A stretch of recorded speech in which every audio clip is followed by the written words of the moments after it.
1,200 years ago, Li Bai wrote, "Of the battles of war he witnessed, the conflict never stops, the dying never stops.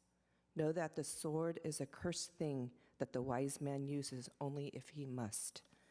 Furthermore, Bob Oshta's reflection for that day, he quoted Dalai Lama. He said, "My wish is that one day formal education will pay attention to the education of the heart, teaching love, compassion, justice, forgiveness, mindfulness, tolerance, and peace. We need a worldwide initiative for educating heart and mind in this modern age." Namo Amida Butsu. Namo Amida Butsu. Namo Amida Butsu.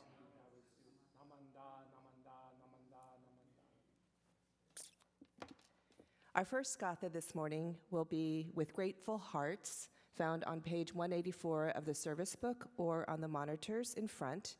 And please stand if you are able.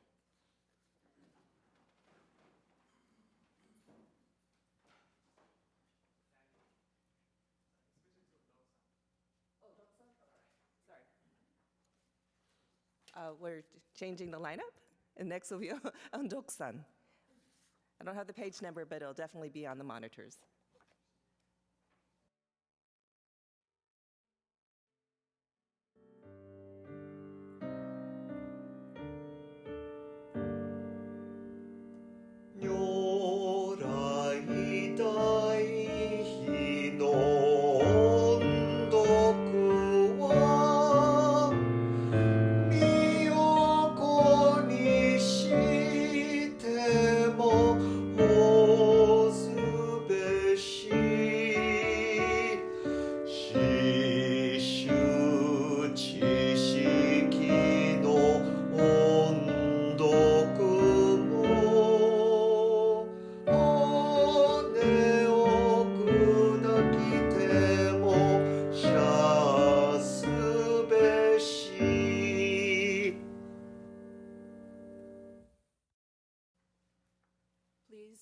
Please remain standing for the recitation of the Three Treasures by Sensei Grace.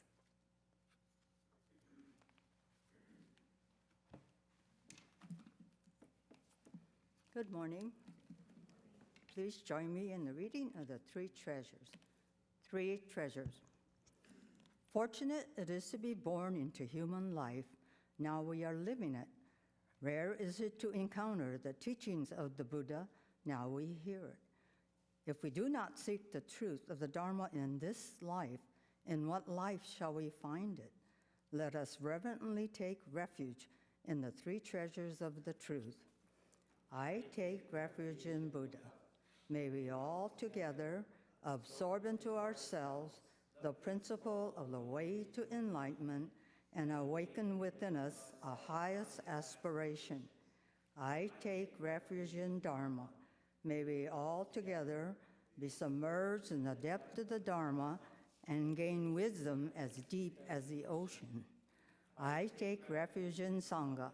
May we all together become units in true accord in a life of harmony in the spirit of universal brotherhood, freed from the bondage of selfishness. Even through ages of myriad kalpas, hard is it to hear such an excellent, profound, and wonderful teaching. Now we are able to hear and receive it. Let us thoroughly understand the true meaning of Tathagata's teaching. Namo Amida Butsu. Namo Amida Butsu. Namo Amida Butsu. Namanda, namanda. Please be seated.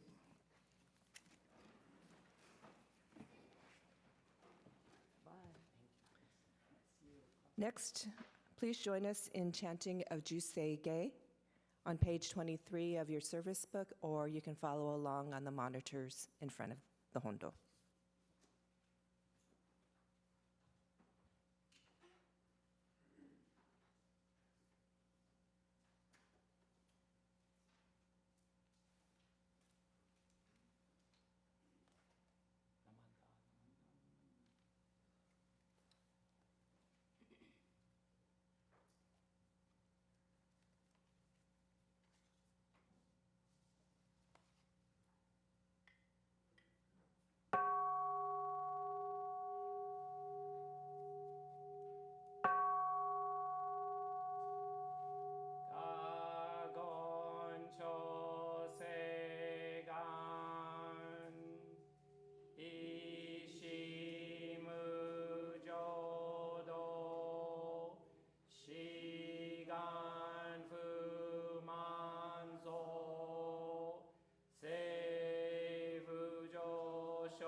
Namanda, namanda, namanda, namanda, namanda, namanda, namanda, namanda.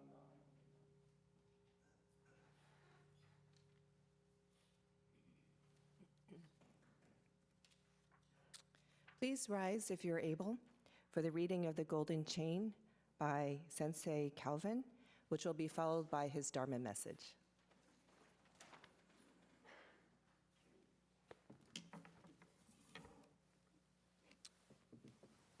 Namanda, namanda.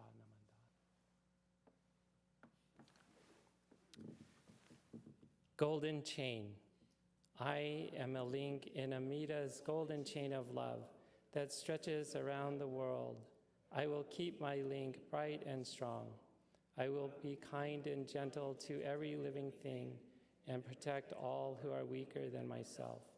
I will think pure and beautiful thoughts, say pure and beautiful words, and do pure and beautiful deeds. May every link in Amita's golden chain of love be bright and strong, and may we all attain perfect peace. Namo Amida Butsu. Namo Amida Butsu. Namo Amida Butsu. Namanda, namanda, namanda. Please be seated.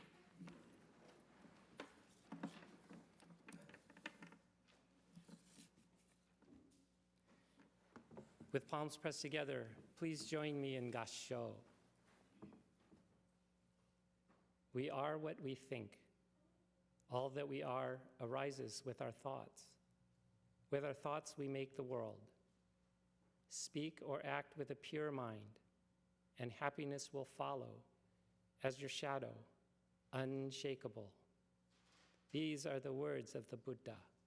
Namo Amida Butsu. Namo Amida Butsu. Namo Amida Butsu. Namanda, namanda, namanda. Good morning. Welcome to the last Sunday of April. Thank you for inviting me, along with Sensei Grace Hatano, to share service today and your whole message. You know, springtime ushers in so many wonderful events here to our temple and our community. Our third grade Dharma school students are preparing for the Ichigo procession and observance that commemorates the moment that our founder, Shinran, depicted here on the right of our altar, entered monastic life.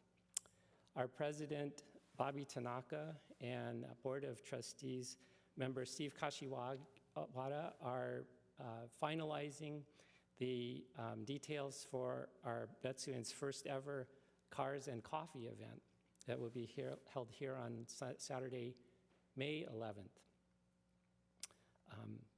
The deadline for reserving space on the 13-day tour of Sendai and Hokkaido, Japan is soon approaching. And this 13-day tour is outlined here on a flyer here on the top of the piano. So please help yourself to that. Let's see. Gail Kono continues to lead our Toastmasters here in public speaking. If you don't attend the Toastmasters, we encourage you to be part of Dharma School, and then our Dharma School teachers will help you chair service, so that'll be good. Lastly, I'd like to give a shout out to our Buddhist Women's Association, to our Adult Buddhist Association, to past President Gordon Nita, along with Marty and Kim Sakata, and the volunteers who have been keeping the tradition of Reiko and Cruz after-service refreshments in the courtyard going for us. Not only that, your ministerial team is busy as ever, active as ever. Yuki Sensei is taking care of our sister temple in Placer. And then following that, he travels to Reno, Nevada to meet with the Sangha in Reno, Nevada. Reverend Matt is conducting memorial services in Loomis. Sensei Koichi is in Marysville. Sensei Keith conducting service at Walnut Grove. And Reverend Patty is taking care of our sister temple in Central Cal at Parlier and Fowler. So truly, savoir-faire is everywhere. By the way, how did everybody do with the homework that Yuki Sensei gave to us? If I saw the thought bubbles that were popping up here, it might say, what homework, right? What homework? I can't say that my dog ate it, can't say that I left it at home. But do you remember 2 weeks ago, at the end of service, Sensei had instructed us how to place our service books in the pew, right? How does things look? Yeah? So here in our special place of practice, here in our hondo work, in our Dharma home, is this demonstration, this small demonstration, this small act of thoughtful orderliness. That this organization, it serves as a small signpost or a tool for us, this simple, repeatable act of tidying up, no differently than picking up a scrap of paper or picking up the flower petals and keeping things tidy. It sets the stage for us to perhaps more thoughtfully appreciate the teachings, helps us to unclutter our minds and focus our thoughts to see things more clearly. And if you've been to my household recently, you know that my wife Cheryl and her good friend Tina have been organizing me in the garage. And I have to say that my mind is a bit more clear. was super hesitant to make this happen. It's been a year's project going. So similarly, when we enter our hondo, our place of practice, when we place a small monetary offering into the osaisen coin box, we are expressing our gratitude to hearing the teachings of the Buddha. And at the same time, we are supporting with every coin, with every paper bill, we're providing support for our Dharma school. That program provides the resources for the development and the outlook of our community youth. This too is our hondo work. In other words, in an interconnected way, everything that we do, when we begin with the correct view, so then can follow our correct thoughts, speech, and actions. These are just two small examples meant to illustrate the guidance of our Eightfold Path, which is represented by the 8 spokes of the Dharma wheel, or the 8 insights of the wheel of Dharma. When we begin to turn the wheel with the correct view, then we can pursue and practice the correct livelihood, the correct effort, correct mindfulness, and correct meditation. Simple, right? With today's world events roiling communities near and far, national and international, I would like to share a personal story that illustrates one concept of correct view. Looking in life's rearview mirror, I'd like to briefly take you back 4.5 decades to the year 1979. That year, I rode my bicycle to an aged, dingy, but well-loved post office in the heart of downtown Los Angeles in order to register for the Armed Services Draft. How interesting is that? Barely old enough to vote. Certainly too young to drink. But instead, to be of an age to carry a rifle into battle and be ordered to take human life. Due to world events, then as now, the threat of widespread war in the Middle East loomed large, due in part to a religious coup that had taken power in the country known as Iran. That followed the political collapse of a United States ally, the Shah of Iran. The Shah was weakened by cancer, and he had traveled abroad for medical treatment. Subsequently, our United States Embassy in Tehran was taken siege, and our staff captive. So would begin 440 days of stalemate and struggle for our embassy personnel who would be kept in captivity and subjected to harsh treatment. Here at home, during the Carter years, painful fuel shortages, runaway inflation, and record unemployment would follow. Civil unrest seemed palpable on every street corner. However, a military draft did not resume. Later still, a change in presidential administrations ushered in the release of our captive fellow citizens, and the outlook for communities across our nation began to brighten. Even so, when I was asked my thoughts on President Jimmy Carter, I spent many of the subsequent years flippantly thinking of the Carter administration as an utter failure.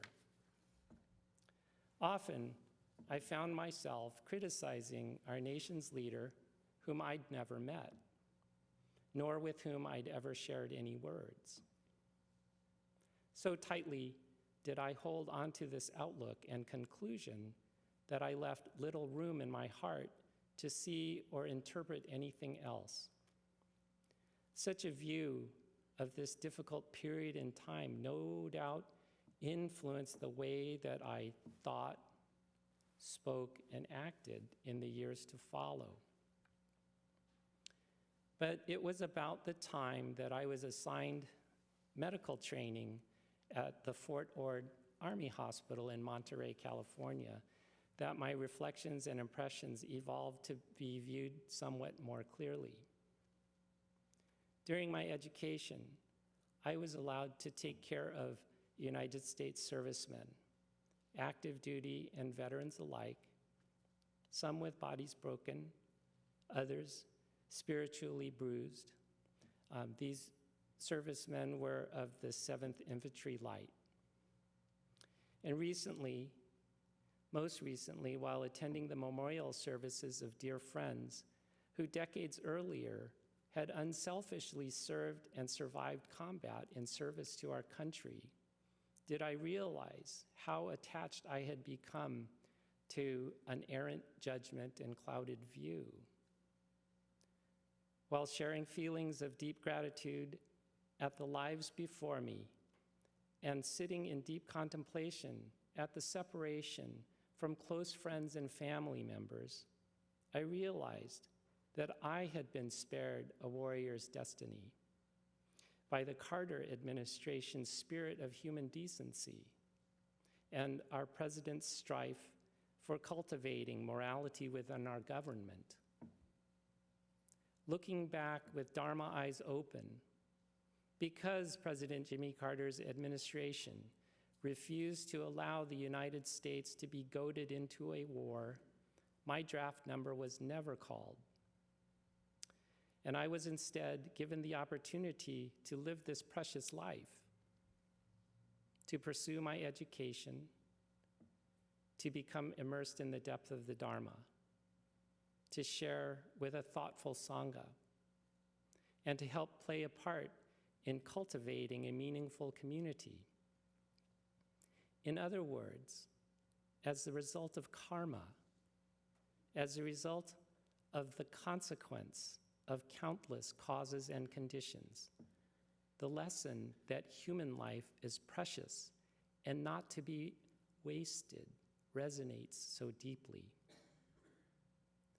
Nearly 2,600 years ago, the historical Shakyamuni Buddha articulated this very truth, recorded in the Dhammapada.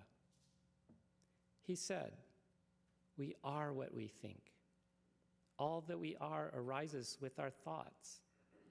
With our thoughts, we make the world." Truly, such a teaching is for us to meditate, emulate, and cultivate. Transitioning to the modern day reminds me of a question that was put to one of our most meaningful teachers, Reverend Bob Oshta. R.B. was asked how one might best treasure such a precious life. How was Buddhist thought and practice? How did it contribute? How did it contribute to your goals in life? R.B. paused and thought and responded. My goal in life is to become a true human being of no rank, to make every effort to be mindfully present, to live my life so that I can, at any age, let go of life with no regret. Said another way, for us, walking on the Dharma path, perhaps there is no more significant constant process working toward a worthy, meaningful goal of an attainable dream and an ultimate lifetime of fulfillment. Each day that we are able to gather together is a precious gift, don't you agree? But don't just take my word for it. Deeply gaze within, test it to see that it is true. Every opportunity to reflect upon the guidance of countless teachers is cause to celebrate, and every moment spent with those whose lives give meaning to our own represent an unrepeatable treasure. These are the teachings of the Buddha. With palms pressed together, please join me in Gassho. The wisdom of Sangha member Dr. Eiji Shinfuku reflected upon the reality of impermanence and said, "Unlike our phones, we don't have unlimited minutes. So let us treasure one another here and now. When we begin with the correct view, naturally follows our correct thoughts, speech, and actions." Namo Amida Butsu. Namo Amida Butsu. Namo Amida Butsu. Namanda, namanda, namanda.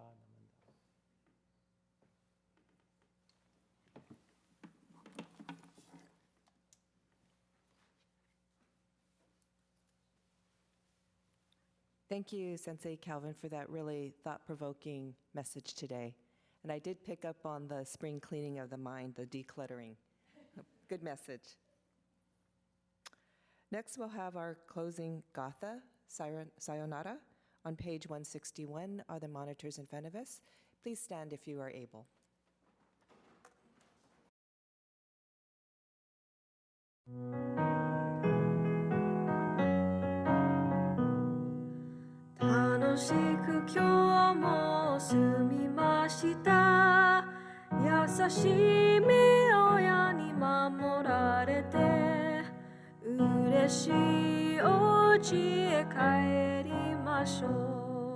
Sayonara, minasan, go kigenyo.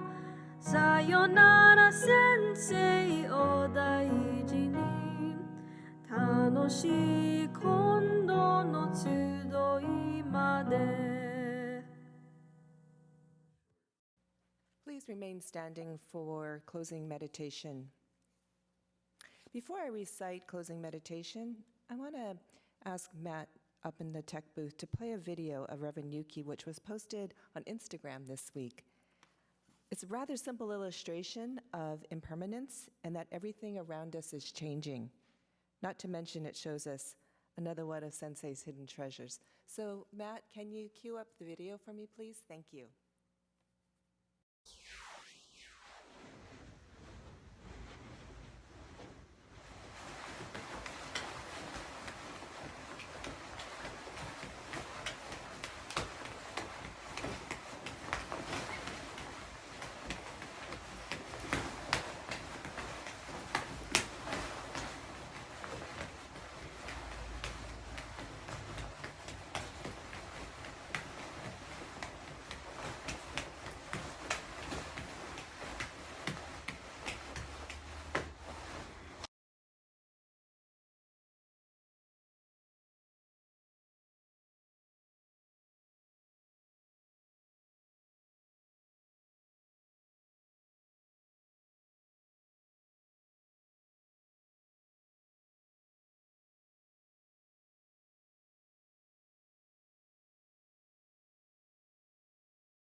Thank you. You may be seated. Also, a shameless plug for our Instagram account and Facebook, so if you don't follow us, you should. We're asking our ministers to post at least once a week on our Instagram, and we'll get that on Facebook too, so that there are constant Dharma messages being shared with all of the followers. Next up, I want to acknowledge any special guests that are here today. I won't ask you to stand, but welcome if you are new to the temple or this is your first time visiting us. Thank you to Sensei Calvin and to Sensei Grace for today's service. And to our AV Tech specialist up in the booth, Matt, thank you very much. Next, I'd like to go to the announcements. Before I go through and read the announcements that I have, is there anybody who would like to come up?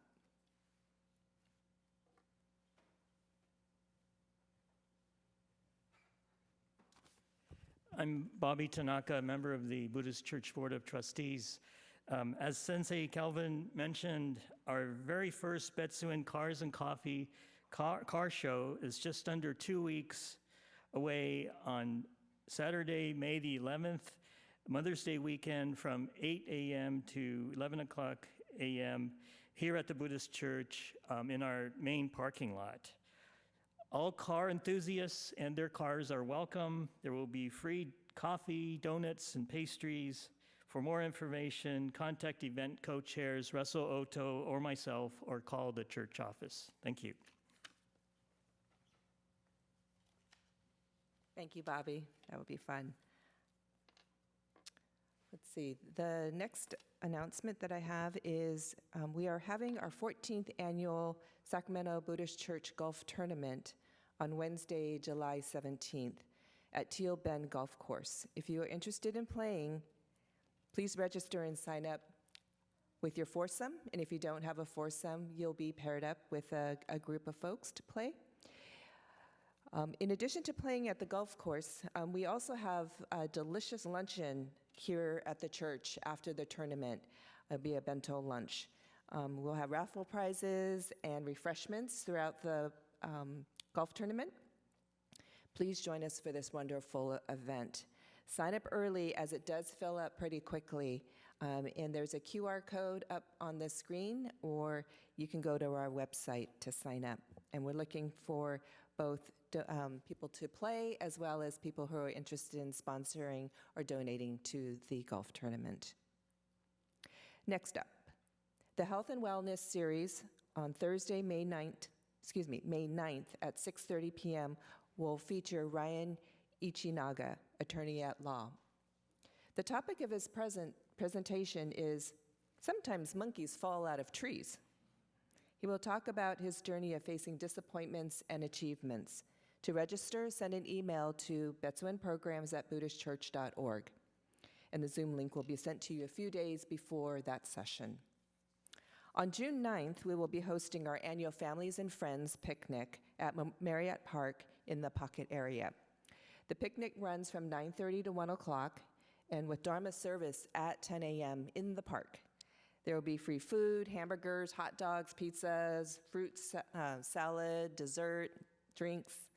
All you need to do is bring yourself, your family, a couple friends, and your lawn chair and your picnic blanket. There will be some fun games to play as well. While it's not required, we are requesting folks to sign up so that we can kind of get a general head count for food, how much food to prepare. So if you use the QR code here or go to our website, you can sign up to let us know if you'll be attending and how many folks. Any other announcements? One other announcement. Thank you again, Sandy, for chairing service today. The 13-day tour of Tokyo, Sendai, and Hokkaido is going to be led by Yuki Sensei. So I highly encourage, if you're at all thinking about this, look into it. I think he assures but doesn't promise no Hondo work. But I think that the entertainments and the juggling and the music is going to be wonderful. So please do. Thank you. Thank you.